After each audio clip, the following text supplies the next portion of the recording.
اللہ تبارک و تعالی اپنے بندوں پر بڑا مہربان ہے،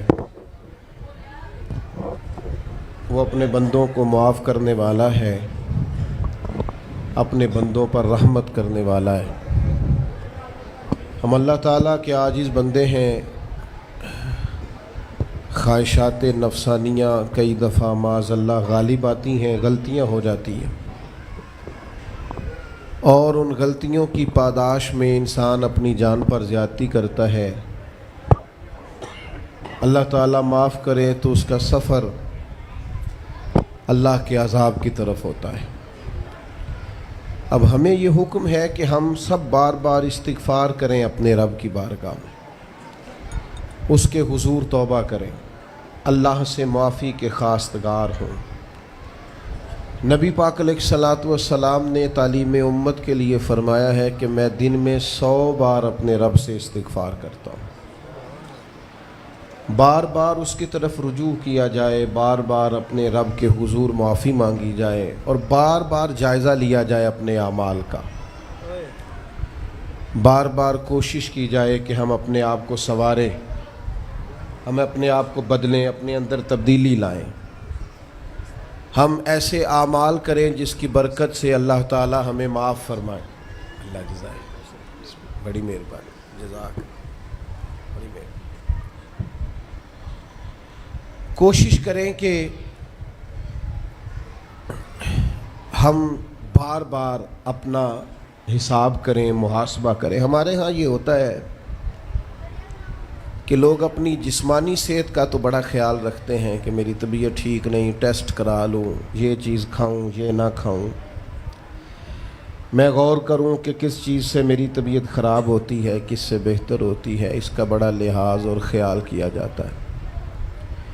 لیکن روحانی زندگی کس سے برباد ہوتی ہے، کون سے گناہ ہیں جو باطن کو اجاڑ دیتے ہیں، دل کو تباہ کر دیتے ہیں، اخلاق کا جنازہ نکال دیتے ہیں، اس پر ہم غور نہیں کرتے۔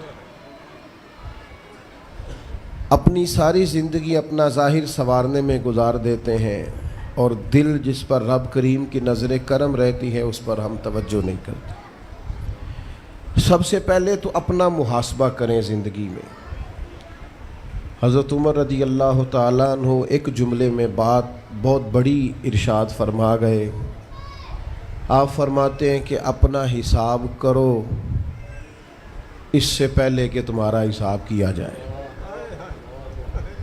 پھر حساب کیا جائے گا تمہارا پھر مشکل ہوگی، تو ابھی سے اپنا حساب کیا جائے۔ اب ان لوگوں کا معاملہ ہے جو دنیا سے رخصت ہو گئے۔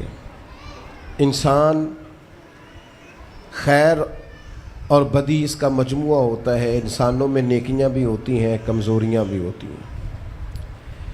اب ہم میں سے جو دنیا سے رخصت ہو گئے ہیں ان کے تعلق سے ہمارے کچھ ذمہ داریاں ہمارے ذمے بچتی ہیں۔ ایک تو ہم سب کا معاملہ ہے، وہ میں نے پہلے عرض کر دیا کہ ہمیں اپنا حساب کرنا ہے، اپنے معاملات کو دیکھنا ہے، استغفار کرنا۔ پھر یہ کہ جو لوگ رخصت ہو گئے ان کے لیے کیا کریں۔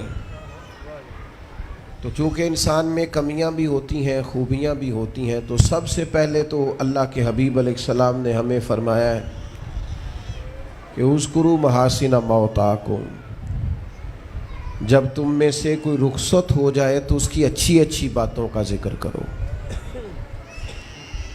ایسا نہیں کہ انسان میں ساری خوبیاں ہی ہوں گی، لیکن تم خوبیاں تلاش کر کے ان کا بیان کرو، تم زمین پر اللہ کے گواہ ہو۔ ایک تو جب بھی کسی جانے والے کا ذکر کریں خیر کے ساتھ کریں، بھلائی کے ساتھ کریں، اچھے لفظوں کے ساتھ کریں۔ کہیں کوئی کمی یاد آئے بھی تو اب اسے چھوڑ دے، وہ بندہ رخصت ہو گیا، اس کا ذکر خیر کے ساتھ کرنا، اس کو ذہن میں ضرور بٹھائیں۔ دوسری بات یہ کہ جب کوئی دنیا سے جائے تو اس کی طرف سے ایصال ثواب کریں، یعنی ایسے اعمال کرے جن کی وجہ سے اسے ثواب پہنچے۔ اب ہمارے ہاں جو رسم و رواج بعض بن گئے ہیں، بڑی بڑی دیگیں، بڑے لاؤ لشکر، نامی گرامی بندہ ہے تو نامی گرامی آؤ جاؤ تو کھانے تو بڑا جلسہ تو پتہ لگ جائے لوگوں کو، تو پہلے تو یہ یاد رکھو جس کام میں تھوڑی سی بھی ریاکاری ہو اس پر اللہ کی بارگاہ سے اجر کی امید کیسے رکھتے ہو؟ جب تک عمل خالص لوجہ اللہ نہیں ہوتا، جب اس پر ثواب مل نہیں رہا تو جائے گا کیسے؟ جتنا آپ عمل چھپا کے کریں گے، جتنا آپ عمل اللہ کی رضا کے لیے کریں گے، اتنا ثواب زیادہ ہوگا، جانے والے کو فائدہ زیادہ ہوگا۔ وہ میں ختموں پہ جاتا ہوں کئی دفعہ تو وہ کہتے ہیں اتنے لاکھ روپیہ مسجد کو دیا، اس کا بھی اعلان کر دیں، اتنے قرآن پاک پڑھے ہیں تو اس کا بھی اعلان کر دے۔ کس کو بتا رہے ہو اعلان کر کے؟ اللہ کو تو پتہ ہے تم نے کیا پڑھا ہے، یہ پرچیاں پڑھ پڑھ کے کس بات کی سنا رہے ہو؟ کیا مطلب ہے اس کا؟ حضرت عبداللہ ابن مسعود رضی اللہ تعالیٰ عنہ فرماتے ہیں بعض ریاکار مر کے بھی ریاکاری نہیں چھوڑتے۔ حضور مر کے ریاکاری نہیں چھوڑتے، مرنے کے بعد کیسے ہوگی؟ فرماتے ہیں ان کی خواہش ہوتی ہے جنازے بڑے ہونے چاہیے، لوگوں کو پتہ لگ جائے فلانا گیا، مرنے کے بعد بھی تو دکھاوا کر رہا۔ حضرت ابو ذر غفاری رضی اللہ تعالیٰ عنہ کا جنازہ چند لوگوں نے پڑھا ہے، 4-5 لوگوں نے، اور حضور کے محبوب ترین صحابی ہیں۔ بڑا جنازہ بھی بڑی بات ہے، اللہ تعالیٰ توفیق دے تو اچھے لوگوں کے بڑے جنازے، لیکن کسی کا جنازہ چھوٹا بھی ہو جائے تو مطلب یہ نہیں کہ بندہ ٹھیک نہیں تھا۔ بات کی سمجھ آ رہی ہے؟ تو میرے عزیز، اصال ثواب کریں تو اللہ کی رضا کے محض پتہ ہوتا ہے محلے میں غریب کون ہے، اپنے والد اور والدہ کے نام پر غریب کو دے دیں، کسی مقروض کی مدد کریں، اس بیچارے کی جان چھوٹ جائے۔ آپ کوئی گلی ٹھیک کرا دیں جہاں سے لوگوں کا گزرنا آسان ہو، آپ کچھ ایسا نظام کر دیں جس سے لوگوں کے لیے آسانیاں پیدا ہو جائیں، لیکن آپ محض وہی کام کریں گے جس سے دکھاوا ہوگا تو کیا امید کرتے ہیں اس پر اجر کی؟ تو اصال ثواب دیکھیں قوم کو ضرورت کیا ہے، وہ والا اصال ثواب کریں۔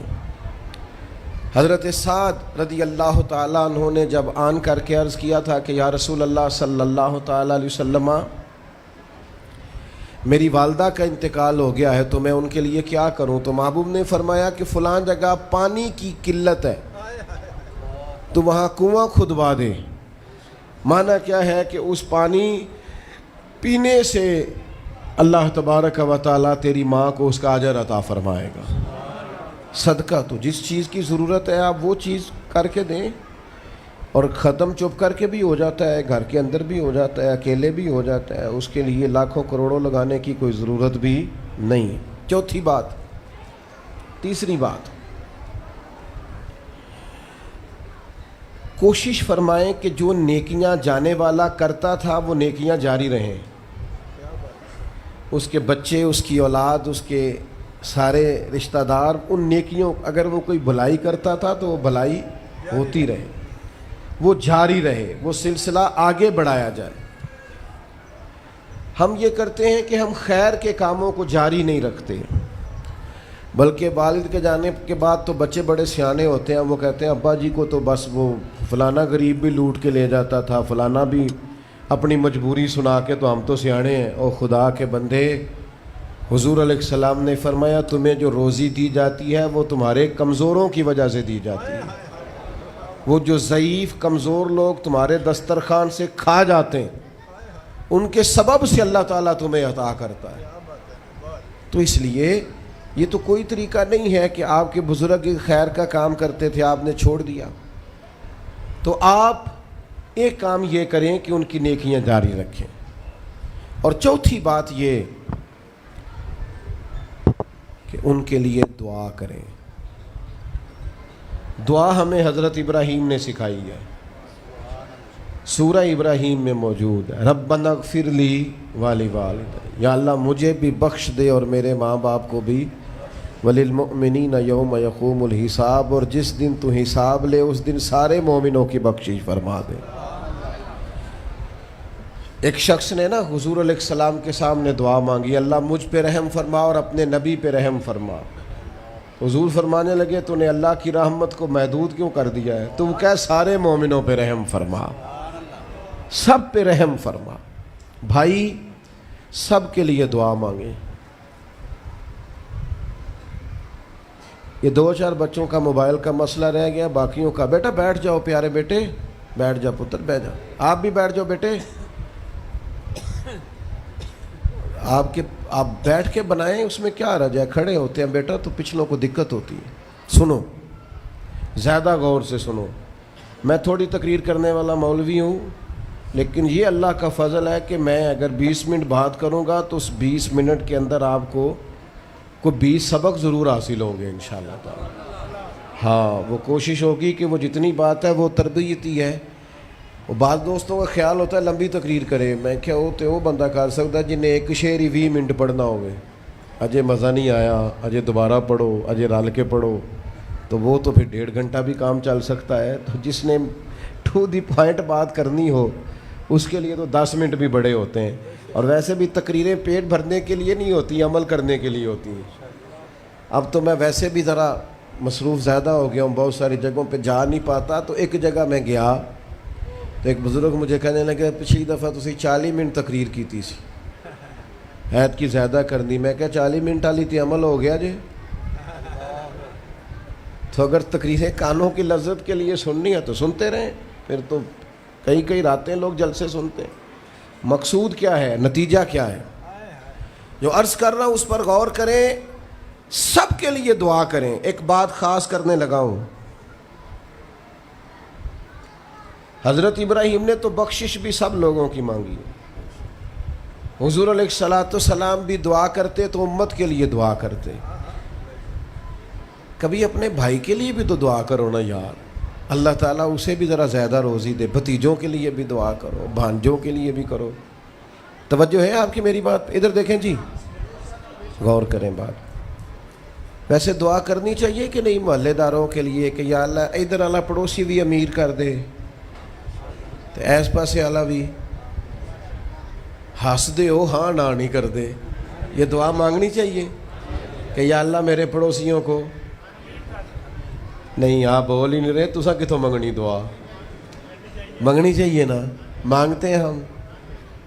ایسی ہوا چلی ہے کہ ہر شخص سوچتا ہے تمام شہر جلے بس ایک میرا گھر نہ جلے۔ او خدا کے بندے کبھی محدود نہ کر خدا کی رحمت، سب کے لیے مانگ اس سے، وہ بڑا کریم ہے۔ تو کہہ یا اللہ سب کو دے اور سب کے صدقے ہمیں بھی دے۔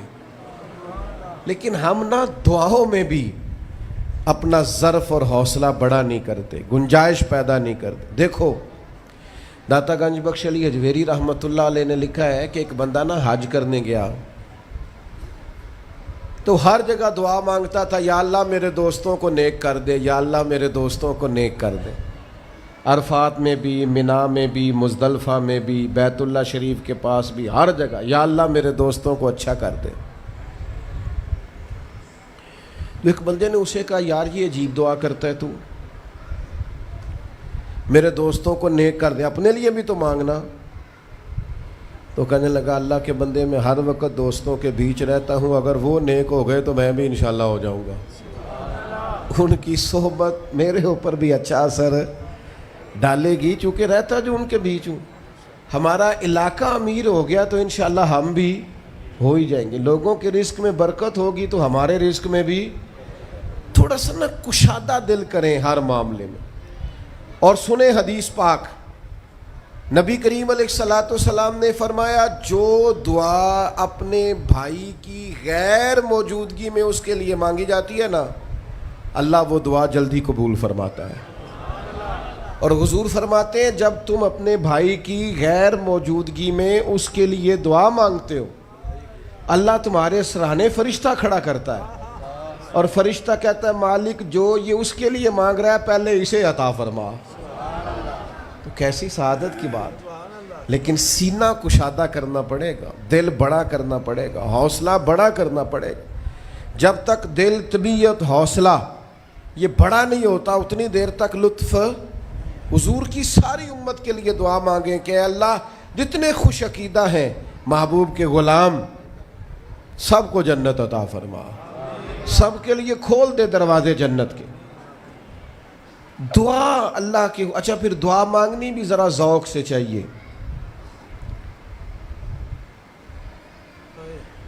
کسی بندے نال ذاتی کام ہوئے، ذاتی کوئی لوڑ پہ جائے وہ کیویں کرائی دا پلا جی؟ تو پتہ ہے سارے گل دا السلام علیکم جناب کہندا وعلیکم السلام کتھے ہو جی میں تے دور ہاں کدھر تسی حکم کرو کہندا نہیں ٹیلی فون والی گل ہی نہیں مینوں مل کدھرے اور رات کو کسی وقت کہتا میں 2 بجے آؤں گا میں جاگنا یار مجبوری بڑی ہے تو پاویں 3 بجے آ مینوں مل کے سویں پھر اس کو جا کے مجبوری بتاتے ہیں کلیاں قسمیں اٹھاتے ہیں اور یہ بھی اس کو کہتے ہیں بار بار کہ میں سارے دوستاں سنگیاں ساتھیاں ساکاں نو آکھ بیٹھا تیرے تو بغیر گل کو نہیں سنی کسی بھی پورا قائل کرتے ہیں اس کو پورا مجبور کر دیتے ہیں مدد کرتے ہیں کہ نہیں ایسا لوگ کرتے ہیں نا وہ تمہیں پتہ ہے بندہ کیسے مانتا ہے منا لیتے ہو تو سیکھ جاؤ نا رب کیسے مانتا ہے کبھی بیٹھو نا اکیلے مصلی بچھا کے اور کہو نا اس سے کہ مالک تیرے سوا کدھر جائے کس سے کہیں کس کی بارگاہ میں عرض کریں کون ہے جس کے حضور جائیں ایک بزرگ تھے تو ان کی بڑے درد سے دعا مانگتے تھے تو کسی نے کہا کہ آپ نے دعا مانگنے کا طریقہ کس سے سیکھا کہنے لگے اپنی بیوی سے بیوی سے کیسے سیکھا تو وہ کہنے لگے میری بیوی کو کوئی کام تھا گھر کا کوئی خرچہ اس نے مجھے بتایا تو میں نے اسے کہا ابھی میرے پاس پیسے کوئی نہیں آتے ہیں کہیں سے تو دیتا ہوں کرا دیں گے عورتوں کی عادت ہوتی ہے 2-4 دن کے بعد پھر یاد کرایا کہ وہ کام گھر کا ہونے والا ہے پیدا کیا ہے بتا تیری بارگاہ میں عرض نہ کروں تو پھر میں کس سے کروں بندے تو بات سنتے ہیں تو پھر وہ پردے کھول دیتے ہیں دیتے کچھ نہیں اور لوگوں کو سناتے ہیں فلانا آیا جی پیسے پہ منگدا ہے ایک سنگی سی ایک دفعہ تے انہیں پائی دا تگڑا ہے چنگا دور کسی سنگی کو لونے کو مدد لئی تھوڑی میں نے کہا یار تیرا بھائی ٹھیک ٹھاک ہے وہ کہتا ہے دیندہ تے ہے پر بدنامی بڑی کرتا ہے سب نو دس چھڑتا ہے عزت رب کی بارگاہ میں بندہ عرض کرتا ہے تو بندے کا پردہ بھی رہ جاتا ہے اور وہ عطا بھی کر دیتا ہے میرے دوستو دعائیں شوق سے مانگو دعائیں درد سے مانگو وہ اکبر الہآبادی نے کہا تھا مصیبت میں بھی اب یاد خدا ہم کو نہیں آتی دعا منہ سے نہ نکلی جیبوں سے عرضیاں ہی نکلی دفتروں میں درخواستیں جمع کرانے کے لیے بڑا وقت ہے اس کی بارگاہ میں کیوں نہیں بیٹھتے اس کے حضور حاضر کیوں نہیں ہوتے جو پردہ پوشی کرے اپنے بندوں کو نوازے اور 10 منٹ نکال کے اس کی بارگاہ میں آ تو صحیح حضور فرماتے ہیں رب کہتا ہے میرا بندہ جب میری بارگاہ میں ہاتھ اٹھاتا ہے مجھے حیا آتی ہے میں خالی واپس کیسے کر دوں جاتے ہی نہیں عرض ہی نہیں کرتے دعا تو مومن کا ہتھیار ہے طاقت ہے بندے کی شان ہے ہر دکھ سکھ رب رسول کی بارگاہ میں کرے طاقتور ہو جائے اور پھر دعا ذوق سے کرے شوق سے میں چھوٹا سا آدمی ہوں صبح مسجدوں میں نا قاری صاحب کے پاس حافظ صاحب کے پاس بچے سبق پڑھنے آتے ہیں الف با تا سا میری طرح کا سب سے چھوٹا مولوی بھی سبق پڑھا رہا ہو نا تو بچہ سبق پڑھاتے ادھر ادھر دیکھے تو قاری صاحب تھپڑ مارتے کہتے ادھر تاک کوئی سبق میرے سے پڑھ رہا دیکھ ادھر رہا ہے اور بات بھی ٹھیک ہے کہ وہ بچہ کیسے پڑھے گا جس کا دھیان ہی نہیں لفظوں کی پہچان ہی نہیں ہوگی ڈانٹتے ہیں استاد ادھر توجہ کر عجیب لوگوں نے رب سے دعا مانگ رہے ہیں دھیان کسی اور طرف ہے دل کسی اور طرف ہے ذوق کسی اور طرف توجہ ہی کوئی نہیں مانگ اللہ سے رہیں بارگاہ کتنی بڑی ہے اور رٹی رٹائی دعائیں چل رہی ہیں دعاؤں میں باتیں ہو رہی ہیں ان تے بندے دعا دے ٹائم بھی موبائل نہیں بند کر دے وہ دی بھی ویڈیو چاہیے انہوں نے اللہ سے مانگ رہے ہیں اس وقت بھی توجہ حضرت موسیٰ علیہ السلام نے عرض کی رب کی بارگاہ میں کہ میری قوم عرض کرتی ہے مالک تو ہماری دعائیں قبول نہیں فرماتا تو اللہ کریم نے فرمایا کلیم ان کے لفظ میرے ساتھ ہوتے ہیں دل نہیں میرے ساتھ ہوتے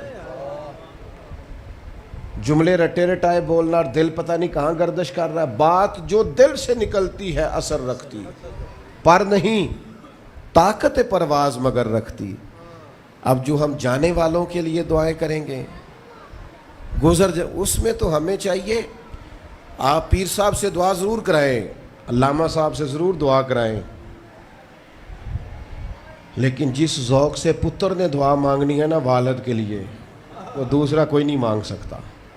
جو بیٹی نے دعا مانگنی ہے نا درد سے، وہ دوسرا کوئی. آپ خود دعا مانگیں، خود ختم شریف پڑھیں، خود تلاوت کریں. اسی بڑے منفرد لوگ ہاں. ہمارا یہ طریقہ ہے کہ ہم نے رویہ اس طرح کا بنایا ہوا ہے کہ قرآن شریف بھی کوئی اور ہی پڑھے گا ہمارے ابا جی کے لیے. او بھائی آپ بھی تو کوئی 2 سپارے پڑھے نا اپنے والد کے لیے. وہ میں اینے قرآن پاک پڑھائے نے، تو آپ کنے پڑھے نے بھائی؟ ایک بھی نہیں. وہ سارے مدرسے کے بچے. اور پھر آپ نے ناراض نہیں ہونا میری بات سے.